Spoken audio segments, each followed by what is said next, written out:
Hi hello ನಮಸ್ತೆ ಎಲ್ಲರಿಗೂ daily update ಚಾನಲಿನ ಮತ್ತೊಂದು ವಿಡಿಯೋಗೆ ಸ್ವಾಗತ ಸುಸ್ವಾಗತ. ಸ್ನೇಹಿತರೆ, ಎಲ್ಲರೂ ಹೇಗಿದ್ದೀರಾ? ಎಲ್ಲರೂ ಚೆನ್ನಾಗಿದ್ದೀರಾ ಅಂದ್ಕೊಂಡಿದ್ದೀನಿ. ನಾನು ಕೂಡ ತುಂಬಾ ಚೆನ್ನಾಗಿದ್ದೀನಿ. ಎಲ್ಲರೂ ಚೆನ್ನಾಗಿದ್ದೀರಾ ಅಂದ್ಕೊಂಡು ಭಾವಿಸ್ಕೊಂಡು ಇವತ್ತಿನ ಒಂದು ವಿಡಿಯೋನ ಶುರು ಮಾಡಿಬಿಡೋಣ. ಇವತ್ತಿನ ಒಂದು ವಿಡಿಯೋದಲ್ಲಿ ಜೂನ್ ತಿಂಗಳಲ್ಲಿ ಕಟಕ ರಾಶಿಯವರಿಗೆ ಸಾಕಷ್ಟು ಬದಲಾವಣೆಯನ್ನು ನೋಡಲಿದ್ದೀರಿ ಸ್ನೇಹಿತರೆ. ತಿಂಗಳಲ್ಲಿ ಯಾವುದರ ಬಗ್ಗೆ ಕಟಕ ರಾಶಿಯವರು ಎಚ್ಚರಿಕೆ ವಹಿಸಬೇಕು, ಏನೆಲ್ಲ ಅದೃಷ್ಟದ ಫಲಗಳನ್ನು ಗಳಿಸಲಿದ್ದೀರಿ ಅನ್ನೋದನ್ನ ಕಂಪ್ಲೀಟ್ ಆಗಿ ಕಟಕ ರಾಶಿಯವರಿಗೆ ಇದೇ ವಿಡಿಯೋದಲ್ಲಿ ತಿಳಿಸ್ಕೊಡ್ತಾ ಹೋಗ್ತೀನಿ. ಇದನ್ನೆಲ್ಲ ಕಂಪ್ಲೀಟ್ ಆಗಿ ತಿಳ್ಕೋಬೇಕು, ಸಣ್ಣ ಪುಟ್ಟ ಪರಿಹಾರಗಳನ್ನು ಮಾಡಬೇಕು ಅಂದರೆ ಸ್ನೇಹಿತರೆ ಕಟಕ ರಾಶಿಯವರು ಎಲ್ಲೂ ಕೂಡ ವಿಡಿಯೋನ ಸ್ಕಿಪ್ ಮಾಡ್ದೇ ಕೊನೆ ತನಕ ವಾಚ್ ಮಾಡಿ ಪರಿಹಾರವನ್ನು ತಿಳಿಸ್ಕೊಟ್ಟಿರ್ತೀನಿ. ಆದಷ್ಟು ಮನೆಯಲ್ಲೇ ಮಾಡುವಂತಹ ಸಣ್ಣ ಪುಟ್ಟ ಪರಿಹಾರದಿಂದ ದೊಡ್ಡ ಸಮಸ್ಯೆಗಳೇ ನಿವಾರಣೆಯಾಗಲಿದೆ. ಹಾಗಿದ್ರೆ ಏನೆಲ್ಲ ಮಾಡಬೇಕು ಅನ್ನೋದನ್ನ ಕಂಪ್ಲೀಟಾಗಿ ತಿಳಿಸ್ಕೊಡ್ತೀನಿ. ಹೆಚ್ಚು ಫ್ಯಾಮಿಲಿಗೆ, ಫ್ರೆಂಡ್ಸ್ಗೆ ಈ ವಿಡಿಯೋನ ಶೇರ್ ಮಾಡಿ. ಇನ್ನೂ ಕೂಡ ವಿಡಿಯೋಗೆ ಲೈಕ್ ಮಾಡಿಲ್ಲ ಅಂದರೆ ದಯವಿಟ್ಟು ಲೈಕ್ ಮಾಡಿ, ಸಬ್ಸ್ಕ್ರೈಬ್ ಆಗಿ. ಓಕೆ, ಒಟ್ಟಾರೆಯಾಗಿ ಹೇಳಬೇಕು ಅಂದರೆ ಕರ್ಕಟಕ ರಾಶಿಯವರಿಗೆ ಪರಾಭವ ನಾಮ ಸಂವತ್ಸರದ ಜೂನ್ 2026 ಜೀವನದಲ್ಲಿ ನೆನಪಿನಲ್ಲಿಡುವಂತಹ ಸುವರ್ಣ ತಿಂಗಳಾಗಲಿದೆ. ರಾಜಯೋಗ ಅಂತಲೇ ಹೇಳಬಹುದು. ಗ್ರಹಗಳ ಸಂಪೂರ್ಣವಾಗಿ ನಿಮ್ಮ ರಾಶಿಯ ಪರವಾಗಿ ಸುಂದರವಾಗಿ ಜೋಡಣೆಯಾಗಿವೆ. ವಿಶೇಷವಾಗಿ ಕಳೆದ ಒಂದು ವರ್ಷದಿಂದ ನಿಮ್ಮ 12ನೇ ಮನೆಯಲ್ಲಿ ಸಂಚರಿಸುತ್ತಾ ಮರುಕಳಿಸುವಂತಹ ಖರ್ಚುಗಳು ಮತ್ತು ಮಾನಸಿಕ ಒತ್ತಡವನ್ನು ತಂದಿದ್ದ ಗುರು ಭಗವಾನ್ ಜೂನ್ ತಿಂಗಳಲ್ಲಿ ಉಚ್ಚ ಸ್ಥಾನವನ್ನು ಪಡೆಯಲು ನಿಮ್ಮ ಜನ್ಮ ರಾಶಿಗೆ ಅಂದರೆ ಕರ್ಕಟಕ್ಕೆ ಪ್ರವೇಶಿಸುತ್ತಾರೆ. ಈ ಸಂಚಾರವು ನಿಮ್ಮ ಆತ್ಮವಿಶ್ವಾಸ ಮತ್ತು ಚೈತನ್ಯವನ್ನು ದ್ವಿಗುಣಗೊಳಿಸುತ್ತದೆ. ಈ ಸುಂದರ ಶಕ್ತಿಗೆ ಪೂರಕವಾಗಿ ಶುಕ್ರ ಮತ್ತು ಬುಧ ಕೂಡ ನಿಮ್ಮ ಜನ್ಮ ರಾಶಿಗೆ ಹೆಜ್ಜೆ ಹಾಕುತ್ತಾರೆ. ಇದು ನಿಮ್ಮ ವ್ಯಕ್ತಿತ್ವವನ್ನು ಎಲ್ಲರಿಗೂ ಕೂಡ ಆಕರ್ಷಕವಾಗಿಸುತ್ತದೆ. ಎಲ್ಲದಕ್ಕೂ ಕಿರೀಟವಿಟ್ಟಂತೆ ಜೂನ್ 21ರಂದು ಲಾಭದ ಸ್ಥಾನವಾದಂತಹ 11ನೇ ಮನೆಗೆ ಮಂಗಳನ ಪ್ರವೇಶವು ನಿಮ್ಮ ಆರ್ಥಿಕ ಕನಸುಗಳನ್ನು ಯಶಸ್ವಿಯಾಗಿ ನನಸಾಗಿಸುತ್ತದೆ. ಒಟ್ಟಾರೆಯಾಗಿ ಏನೆಲ್ಲ ಬದಲಾವಣೆಯನ್ನು ನೋಡಲಿದ್ದೀರಿ ಅನ್ನೋದನ್ನ ತಿಳಿಸ್ಕೊಟ್ಟಿದ್ದೀನಿ ಸ್ನೇಹಿತರೆ. ಇನ್ನು ಇವಾಗ ವ್ಯಾಪಾರ ವ್ಯವಹಾರದ ಬಗ್ಗೆ, ವೃತ್ತಿ ಜೀವನದ ಬಗ್ಗೆ, ನಿಮ್ಮ ಹೆಲ್ತ್ ಬಗ್ಗೆ ಹೇಳೋದಾದರೆ ಏನೆಲ್ಲ ಬದಲಾವಣೆಗಳು ಕಂಡು ಬರಲಿದೆ ಅನ್ನೋದನ್ನ ನೋಡ್ತಾ ಹೋಗೋಣ. ಮೊದಲನೇದಾಗಿ ಹಣಕಾಸಿನ ಬಗ್ಗೆ ತಿಳಿಸ್ಕೊಟ್ಬಿಡ್ತೀನಿ. ಕಟಕ ರಾಶಿಯವರಿಗೆ ಆರ್ಥಿಕವಾಗಿ ತಿಂಗಳು ಇಮ್ಮಡಿ ಆಶೀರ್ವಾದಗಳನ್ನು ನೀಡುತ್ತದೆ. ಜೂನ್ 21ರಂದು ಮಂಗಳನು ಲಾಭದ ಸ್ಥಾನಕ್ಕೆ ವೃಷಭಕ್ಕೆ ಕಾಲಿಡುವುದು ರಿಯಲ್ ಎಸ್ಟೇಟ್ ವ್ಯವಹಾರಗಳು, ಷೇರುಪೇಟೆ ಹೂಡಿಕೆಗಳು ಅಥವಾ ಇಂದಿನ ಆಸ್ತಿಗಳ ಮೌಲ್ಯವರ್ಧನೆಯ ಮೂಲಕ ಬೃಹತ್ ಆರ್ಥಿಕ ಒಳಹರಿವನ್ನು ತರುತ್ತದೆ. ಮತ್ತೊಂದೆಡೆ ಜೂನ್ 15ರ ನಂತರ ನಿಮ್ಮ ಧನಾಧಿಪತಿಯಾದ ಸೂರ್ಯನು 12ನೇ ಮನೆಯಾದ ವ್ಯಯಸ್ಥಾನಕ್ಕೆ ಹೋಗುವುದು ಎಂದರೆ ಬರುವಂತಹ ಆದಾಯವನ್ನೆಲ್ಲ ನೀವು ಸಂಪೂರ್ಣವಾಗಿ ಉಳಿತಾಯ ಮಾಡಲು ಸಾಧ್ಯವಾಗದಿರಬಹುದು. ಬದಲಿಗೆ ಧಾರ್ಮಿಕ ಸಮಾರಂಭಗಳು, ಕೌಟುಂಬಿಕ ಕಾರ್ಯಕ್ರಮಗಳು ಅಥವಾ ದೂರದ ಪುಣ್ಯಕ್ಷೇತ್ರಗಳಿಗಾಗಿ ನೀವು ಸಂತೋಷದಿಂದ ಹಣವನ್ನು ಖರ್ಚು ಮಾಡುತ್ತೀರಿ. ಈ ಖರ್ಚುಗಳು ನಿಮಗೆ ಯಾವುದೇ ಹೊರೆಯನ್ನು ನೀಡುವುದಿಲ್ಲ, ಬದಲಿಗೆ ಅವು ಆಳವಾದಂತಹ ಸಂತೋಷ ಮತ್ತು ತೃಪ್ತಿಯನ್ನು ತರುತ್ತದೆ. ಇನ್ನು ನಿಮ್ಮ ಹೆಲ್ತ್ ಬಗ್ಗೆ ಹೇಳೋದಾದರೆ ಕಟಕ ರಾಶಿಯವರ ಆರೋಗ್ಯದಲ್ಲಿ ಏನೆಲ್ಲ ಬದಲಾವಣೆಗಳನ್ನು ಗ್ರಹಗಳು ಸೂಚಿಸಲಿದೆ, ಯಾವುದರ ಬಗ್ಗೆ ಎಚ್ಚರಿಕೆ ವಹಿಸಬೇಕು ಅಂದರೆ ಆರೋಗ್ಯದ ವಿಷಯದಲ್ಲಿ ಕಳೆದ ಕೆಲವು ತಿಂಗಳುಗಳಿಂದ ಕಾಡುತ್ತಿದ್ದಂತಹ ನಿಮ್ಮ ಹಳೆಯ ಕಾಯಿಲೆಗಳಿಗೆ ನಿರ್ಣಾಯಕ ಮತ್ತು ಶಾಶ್ವತ ಪರಿಹಾರ ಸಿಗಲಿದೆ. ಕಟಕ ರಾಶಿಯವರಿಗೆ ನಿಮ್ಮ ಜನ್ಮ ರಾಶಿಯಲ್ಲಿರುವಂತಹ ಉಚ್ಚ ಗುರುವು ದೈವಿಕ ರಕ್ಷಣಾ ಕವಚವಾಗಿ ಕಾರ್ಯನಿರ್ವಹಿಸುತ್ತಾರೆ.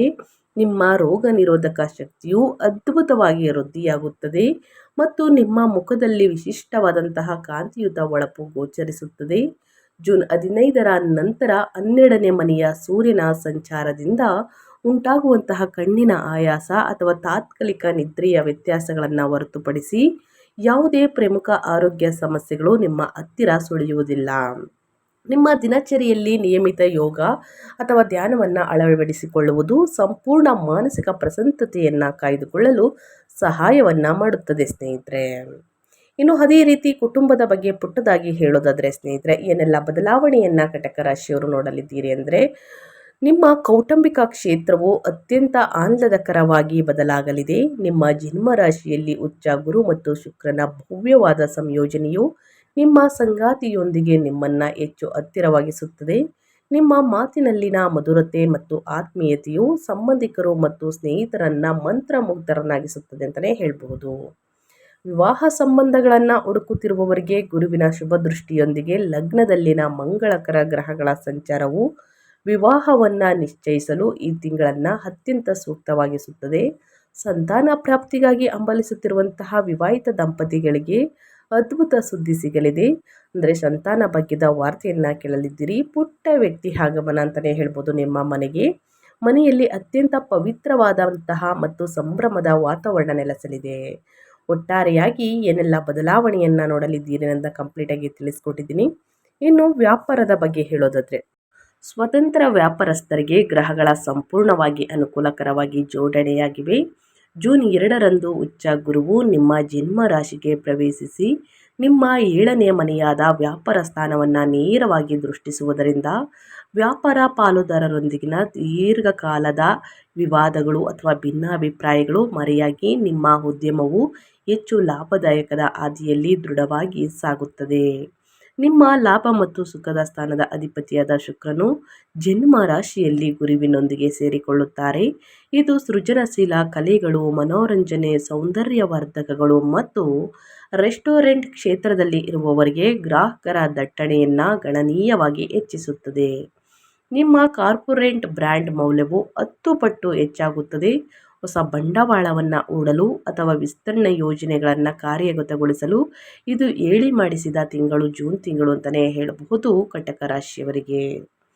ಇನ್ನು ನಿಮ್ಮ ವೃತ್ತಿ ಜೀವನದ ಬಗ್ಗೆ ಹೇಳೋದಾದರೆ, ಕೆರಿಯರ್ ಮತ್ತು ಜಾಬ್ ಬಗ್ಗೆ ಹೇಳೋದಾದರೆ, ಕಟಕ ರಾಶಿಯವರು ಏನೆಲ್ಲ ಬದಲಾವಣೆಯನ್ನು ಗ್ರಹಗಳು ಸೂಚಿಸಲಿದೆ, ಯಾವುದರ ಬಗ್ಗೆ ಎಚ್ಚರಿಕೆ ವಹಿಸಬೇಕು ಅನ್ನೋದಾದರೆ, ಕರ್ಕಟಕ ರಾಶಿಯವರಿಗೆ ಈ ತಿಂಗಳು ವೃತ್ತಿ ಕ್ಷೇತ್ರದಲ್ಲಿ ಅತ್ಯುತ್ತಮ ಸುವರ್ಣ ಘಟ್ಟವನ್ನು ನೀಡುತ್ತದೆ.